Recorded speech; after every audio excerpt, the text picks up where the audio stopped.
Ladies and gentlemen, friends beyond the binary, welcome to Being Trans.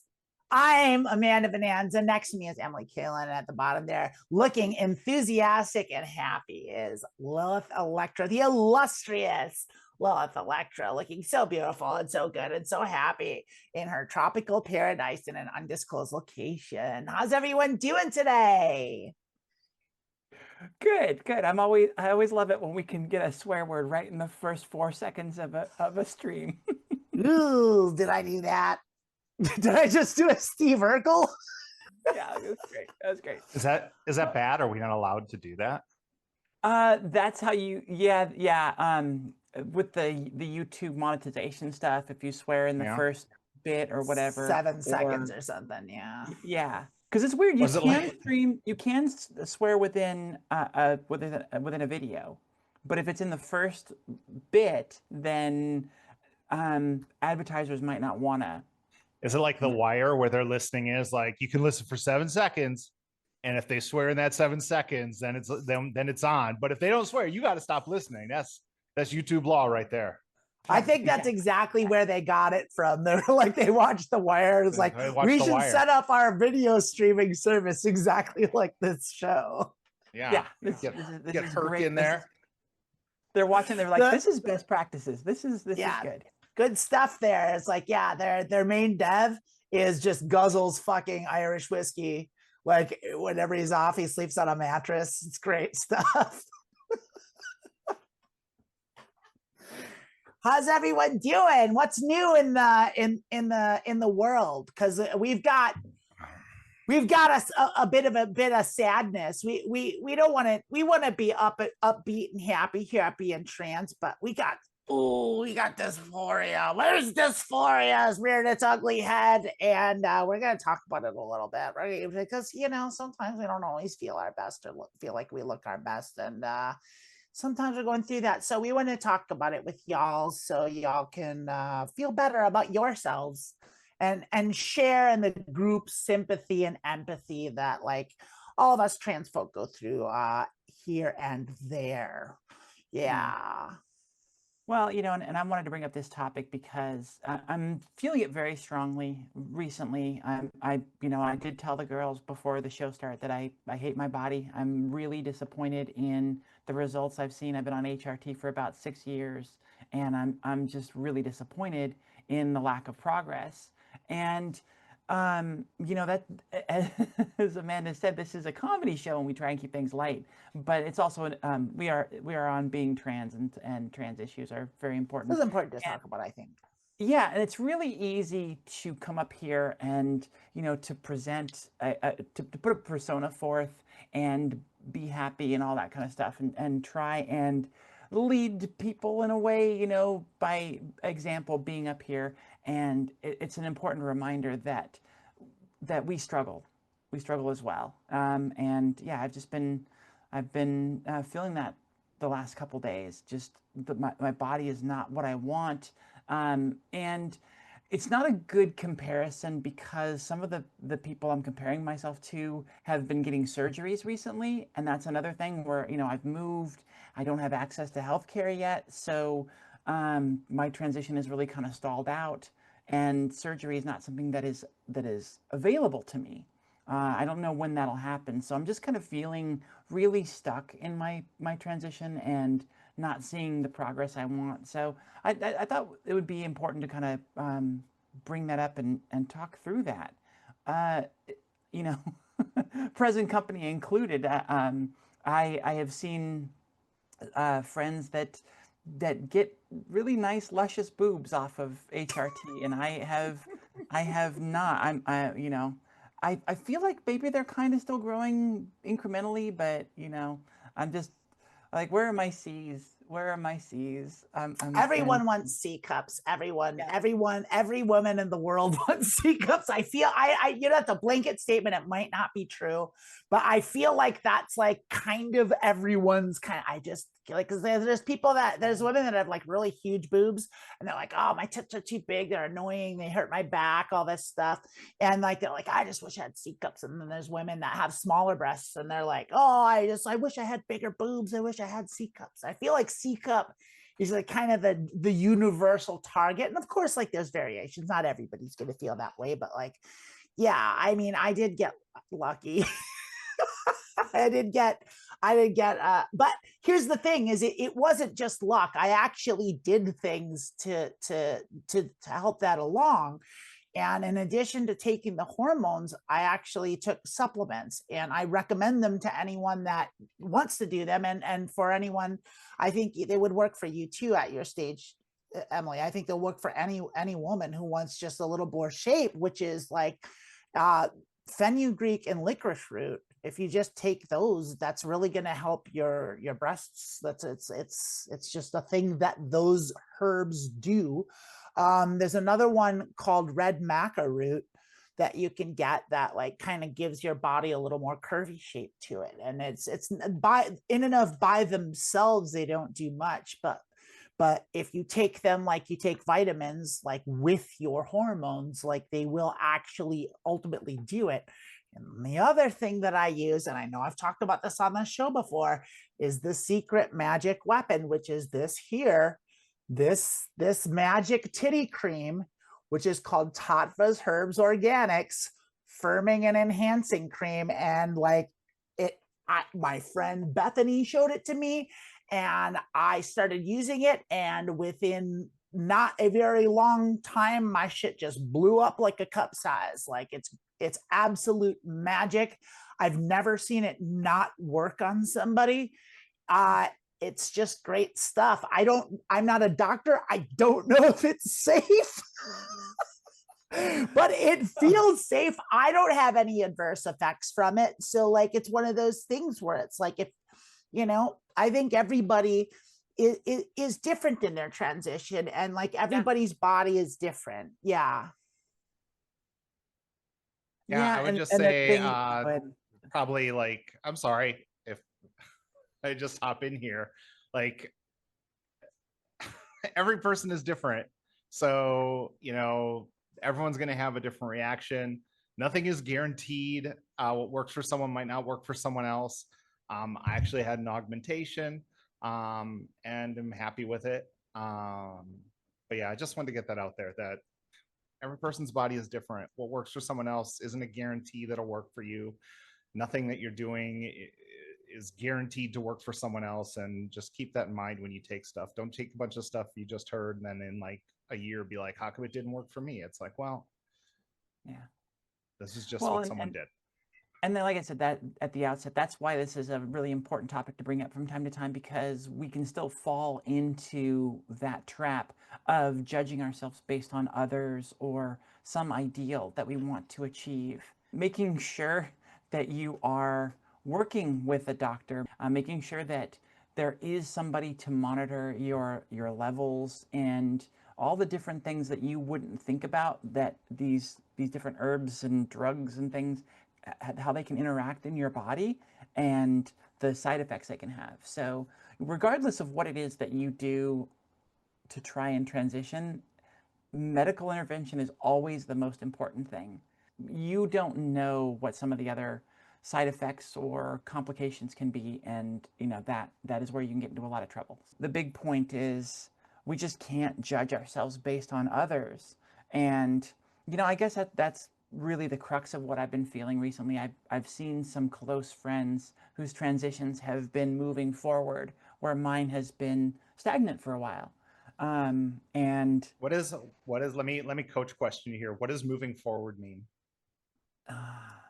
They're just they're just making progress, and I'm not seeing any progress in my body. Okay, but now the follow-up question is what does it mean they're making progress? I just used a synonym, didn't I? Yeah. They're looking more feminine. Their body is more like the ideal. I think what's going on, and forgive me if I'm off base here, but I would say, because Emily, I think what you're going through is something that all of us go through at some point. And I don't even think it's exclusive to trans women. I think cis women go through this too. but it's definitely, like all things, it's amplified for trans people. So like it's one of those things where it's like, I think everyone does this. I think everyone has those moments where they get frustrated and they look in the mirror and they especially trans people. I know I do this. I look in the mirror and I just see boy on some days. But the thing is like, that's because that's the memories that I have. That's the lifetime of looking at myself in the mirror and actually seeing one. And it's also just your own insecurities. Like you're always your own worst critic.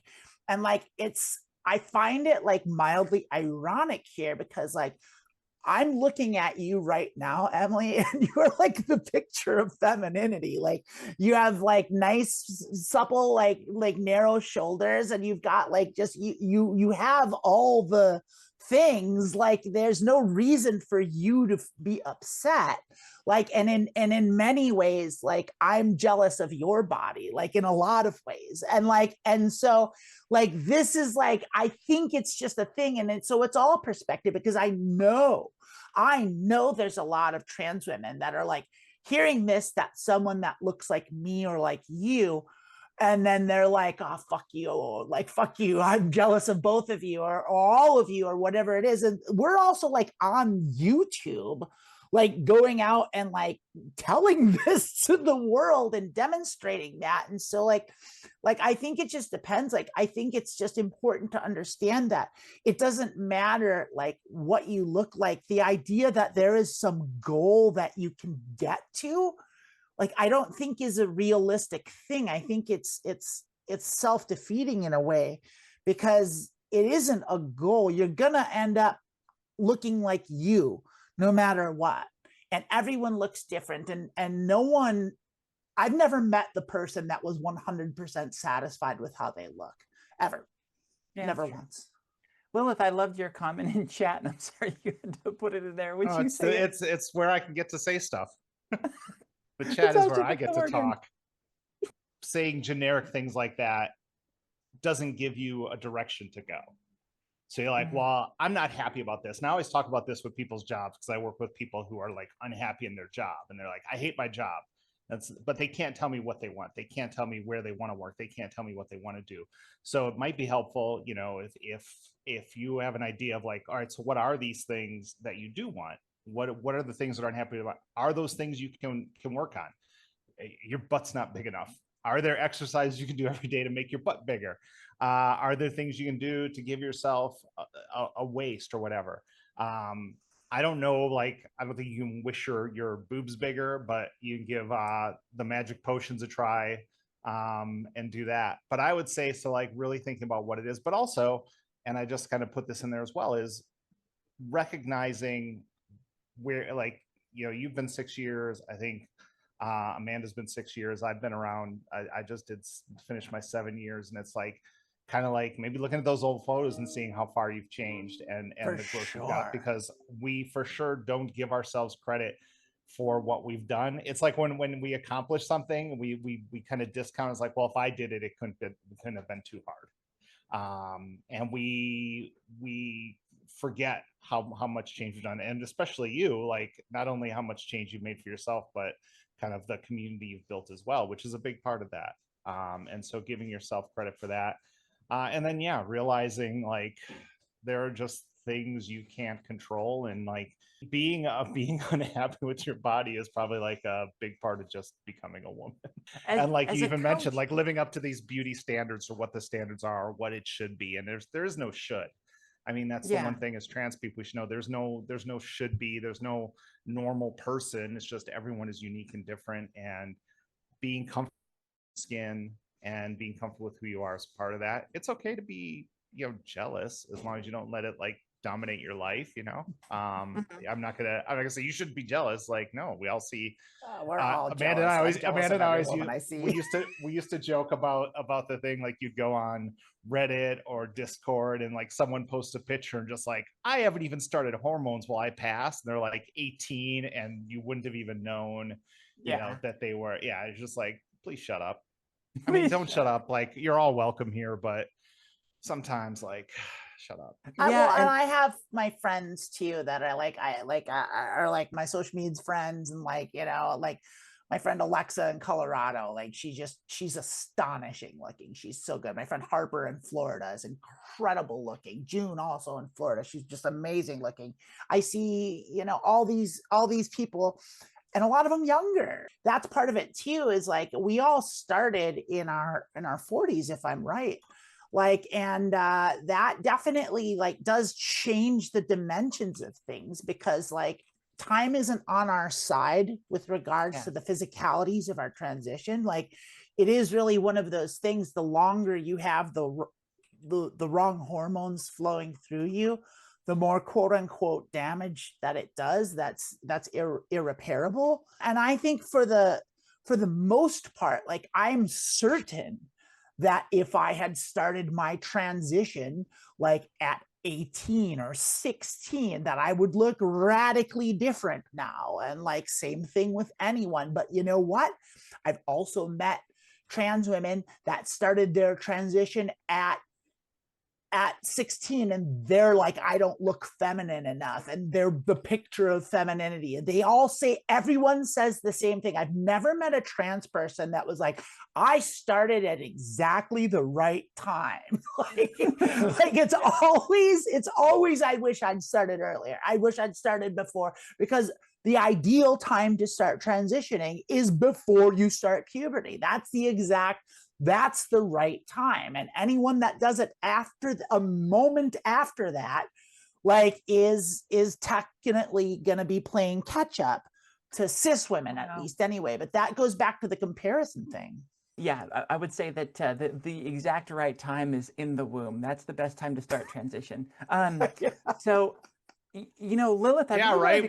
When all the hormones are duping around in your little embryo. You know, why didn't you choose it back then, you dummy? What the hell? I was resistant to transition even back then. You brought up something that was sort of a little mini mind blower there that I hadn't even really considered. And it's more that as a coach, as somebody who coaches people specifically in business and actually with life too, have you noticed that as just I guess a common theme, right? That we hit these periods where we feel unhappy with our lives or whatever, but it's not anything even vaguely specific. It's a generic, general feeling that we can't even attribute it to any one particular thing. We can't describe anything. It might just be more part of the human condition. What are your thoughts on where that comes from? Yeah. So one thing I often, and I wonder in the chat, tell me if you went through this, like after you started your transition, like you started looking back in your life and seeing like, oh shit, there's this coming through. And so like, for me, I had like 4 or 5 moments where it was just like, before I was old enough to like put all the pieces together, but I was like, oh, I had that big fit all the time about how much I hated my name. And I also had a big fights about growing my hair long. And it's like, here are all these little things. Now looking back, now that I'm transitioning and I know what's going on with me, it's like, oh, it was all bubbling through. And so I kind of did the same thing just as I went through coaching, like my life in general, and realizing like those times when I was really restless and really down on myself and really upset was when I kind of like got complacent and stopped pushing myself and stopped growing. And my biggest achievements and the points where I felt best about myself is when I was taking risks and going for the things I wanted and pushing myself out of my safe zone, so to speak. So like I got divorced and like immediately just called a theater in Texas that I knew was trying to do a program where you would come and be an artist in residence. And I called them and I was like their first one. And I did that, 6 months after I separated. I was down in Austin by myself, teaching classes and doing shows. And the theater was awful and they kind of botched everything. Like the people I showed up, like the person who owned the theater clearly didn't tell them that I was coming. And so they threw me on a bunch of shows, but pushing myself out of those safe zones. Our brains want us to be safe. Our brains would rather have us stay in a shitty relationship or stay in a job we hate than take the risk and try something new, because what do people always say? Well, what if it doesn't work? I was like, well, what if it does work? So I would say that a lot of times it might just be that there's a part where your transition just becomes maintenance. You're just taking pills every day. And you don't have the excitement. You don't have the excitement of the first year where it's just like, you know, people haven't seen you in a year are just like, what's different about you? Or like, I had a coworker who was like, what's up with your chest? Like, because I had noticed. You don't notice because every day you're just waking up every day and it's incrementally changing. And then a year later, you've got tits and your coworker's like, why do you have boobs? After 6 years, you know, you're kind of 6 years later, you're not getting those things. You know, 6 years now you're in maintenance. So it might be that, you know, you're just not getting the euphoria of seeing changes in yourself like you had in the past. There's a couple things, two primarily, and one is in response to what Lilith was saying about like the first year of transition, like so much happens, like it's so impactful, but it's also like really hard. It's like the hardest time. It's so hard. And I look back on that and I remember it fondly. Like my memories about that are just like, oh, that was such an awesome, cool, exciting time. And it was, but it was also the hardest time. I was so dejected. I felt like I was so afraid of everything. I was so like self-conscious. Like I was figuring stuff out and looking back, like, yeah, it was full of a lot of exciting things, but it was also really scary. And like at the time, I couldn't wait to get to the point where like I just was settled in and this felt normal. And then I got there and then I was like, oh, I miss what it was like, because that's how we are as human beings. The grass is always greener on the other side thing. Like it's always that with us. And the thing with transitioning is it is like that because it's just all of it is gradual. But that first year is the least gradual. It's still like a lot happens.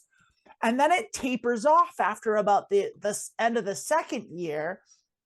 And then it tapers way off and it kind of slows down. And then it kind of matches the pace with aging almost. And that's when you stop noticing the things. But I'll tell you this, I definitely have still been like sideswiped and T-boned by stuff, like even after that. And even to this day, like I still notice stuff that's like, oh shit, like that's new. And it's way less frequent than it was like in the first year, but it still happens periodically. And so it's still going on. The hormones are still doing their work and it's still working. And I'm not convinced that a transition ever ends. You never stop developing, just like you never stop growing as a person. You never stop learning, like all of it. There is no end. There's no destination. What Lilith said was like, she would get it to a point of like stagnation where like, it's like, oh, I'm at a point in my life where like, I'm in a rut and I need to change something and I need to do something scary. Well, for me, it's something a little different. I've noticed that about myself too, but I've noticed that if I'm not making art in some way or another, if I'm not actively being creative, that's when I get really shitty. Like that's when it starts really hitting me. All the bad things happen. Like I don't like myself. I don't like my life. I don't like anything. I just get upset. And as soon as I start making art, if I'm playing music or I'm making videos or I'm doing something creative and making something, then everything's fine. And I think that's specific to artists. Like because I know there's lots of people in the world that don't suffer that sort of like almost bipolar level of like of emotion, but it is that it's if I'm not actively being creative, I suffer greatly. And I don't like who I become, and I'm not pleasant to be around. Like I notice, yeah.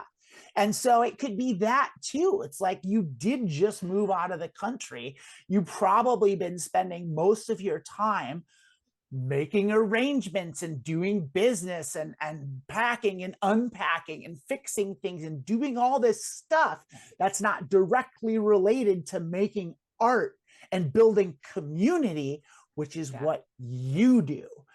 And you haven't been doing those things, and it's catching up to you now because it's been a few months. Yeah, makes a lot of sense. Makes a lot of sense. We talked about in work or just general life, if you're feeling a little stagnant, you know, it's kind of mixing things up. But when you're attributing it to your body or something in your life that you can't change, what are some of the things we can do? And what Amanda and I just sort of were talking through is that no, it's the opposite. You got to work on the thinking, not the. Well, one thing I always say is you control what you can control.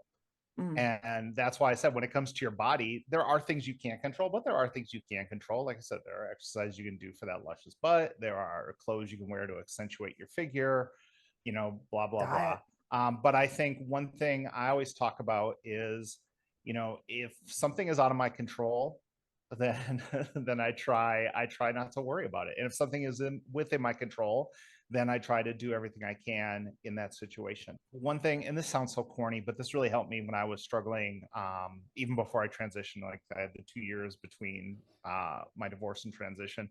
I would write every day, and I'd start every day with 3 things that I'm happy for, that I'm glad are in my life, or that I did, or whatever. And I do the same thing right before I go to bed, which is kind of like an old school like gratitude journal thing. But I'd also like 3 things I accomplished today. And it could be, you know, like I cooked, you know, like I think people think accomplished means it has to be, I bought a company and leveraged them for whatever. It's for me, some days it's like I showered today, because trust me, that doesn't happen every day. And sometimes it's just like, hey, I cooked I tried a new recipe and cooked it. But like, really focus on those things that you're grateful for, and focus on the things that you accomplish every day. The things you use in your brain grow stronger.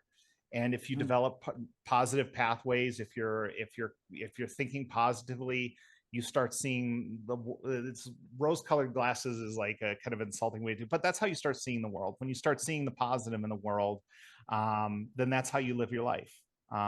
One thing I always talk about with jobs and coaching, and this will be the last thing we move on, but like if you have a job and you think your boss hates you, and every time your boss gives you a job, it's because the job sucks and they hate you. If that's your thought process, how is that going to affect your relationship with your boss? And how's it going to affect how you do your job? If, however, you think your boss trusts you and gives you all the toughest work because he thinks you're the only person in the office who can do it, how does that change your relationship with your boss? And how does that change how you approach that job? Because at the end of the day, we control our perception of the universe and how we choose to exist in it. And it's not as easy as it sounds, but it literally is like, how are you choosing to perceive the world? How are you choosing to proceed through the world? And how are you choosing to interact with the world around you? Yes, there are assholes. Yes, there are bad people out there. But if you choose to focus on the positive, focus on what's accomplishable and what's in your control, it completely changes how you exist in the world. That doesn't really help you with wanting bigger boobs. But I think it does. It does? Okay. Glad. All right. Cool. So what I took away from all this is all you have to do is think positive thoughts and your boobs grow. Like that's